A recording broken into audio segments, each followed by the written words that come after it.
ajaa'iba rabbi abeet kalaqa rabbi subhaanahu wa ta'ala adaamaa gaafa dhaqan samaayii qubaan tuquun hin danda'amaa jedhee namni amanee beeku ni jira jaallatanis jibbitanis amana har'a godina Jimmaa Naasoo Korroo Ganda adaamaa keessatti akkana hidhattanii samaayii tuqu assalaamu alaikum jettu samaayiidhaan gudiidha nama ajaa'iba samaayii asiin argitanii keessatti illee akka daawwitii koof ilaaluu ni dandeessu egaa Adaamaani Adaamaadhuma isa guddicha fakkaatti. Adaamaa isheen gandi kun kanaan wal fakkeeffamteeti kan isheen moggaafamte.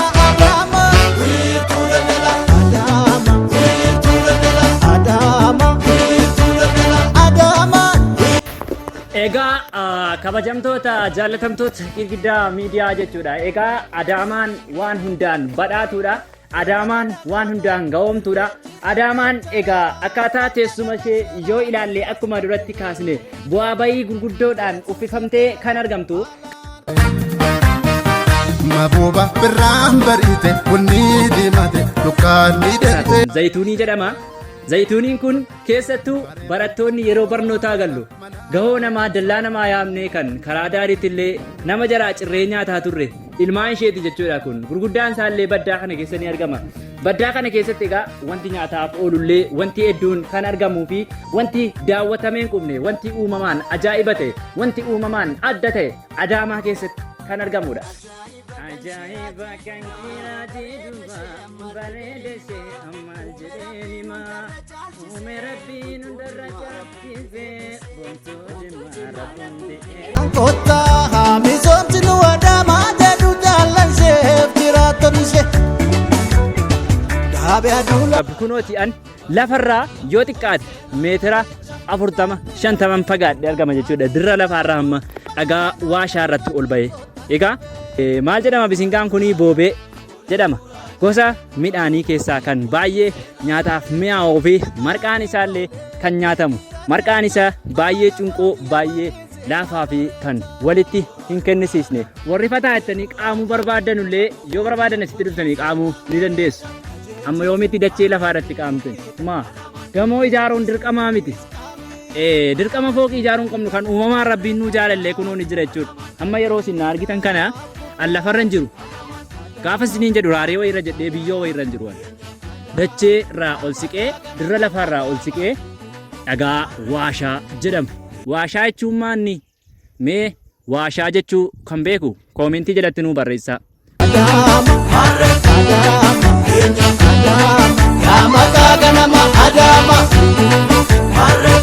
Mee ilaalaa odaa yookaan dhagaa waashaa kana irratti maaltu argama beektu? Odaa kana ilaalaa. Odaan kan Oromoon jalatti seera tumatu. Bare odaan keenyaas kunuu gonboon beela miisaaf gaaddisa ta'a. Ilma namaadhii. Jaallatamtoota keenya deemaatu badhumne har'a waan ajaa'ibaa tokkotti dhumne. Egaa Adaamaa keessa kun jira jettanii yaaddanii beektanu anillee yaadeen beeku. Egaa kunooti asirratti egaa kun mana fakkaataa kunoo ilaalaa uumamaan dhagaadha rabbiin uumamaan akka kanatti soqee kaa'ee bareechee filatee egaa waan kana godhee dhagaa waashaa godhee asitti kalaqe jechuudha. Kunoo jalatti roobni jalatti dhiyeeffamaa kan barbaade kunoo asitti loon isaa Oromoon egaa qonna isaa qotatee gaafa ka'u loon isaa barahaa kanatti gadhiisee jechuudha. Kunoo as jala ciisee boqota. Kun gulantaa jedhama. Kun immoo egaa bakka ibiddatti bobeeffata. Dargaggoonni illee waaddii cabsanii boqqolloo as jalatti waaddatu. Kunoo afatatu jira. Yoo barbaadan asirra taa'uun ni danda'ama jechuudha. Sitti baqatees kan sirraa dhalatees ija tokko. Holquma kana keessa holqa waashaa kana keessa iddoo baay'ee uumamaan sin ajaa'ibu tokko immoo argine.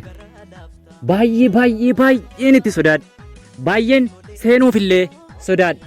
Iddoo baay'ee sodaachisaadha. Mee ilaalaa akkuma isin daawwachaa jirtan iddoon kun baay'ee kan nama sodaachisuu fi mannee holqa bineensota garaagaraati. Bineensatu keessa jira, marrataa keessa jira, majaa keessa jira. Kanaaf itti seenuu sodaannee halaalarraa isin daawwachiisaa jirra. Kabajamtoota daawwattoota keenya nyaanyuu jennaan jira as keessa kan nama nyaatu.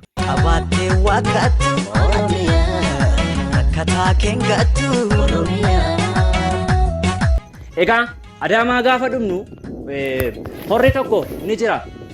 Yeroo duraanii keessatti ji'a fulbaanaa kana ji'a itti loon hora dhugan.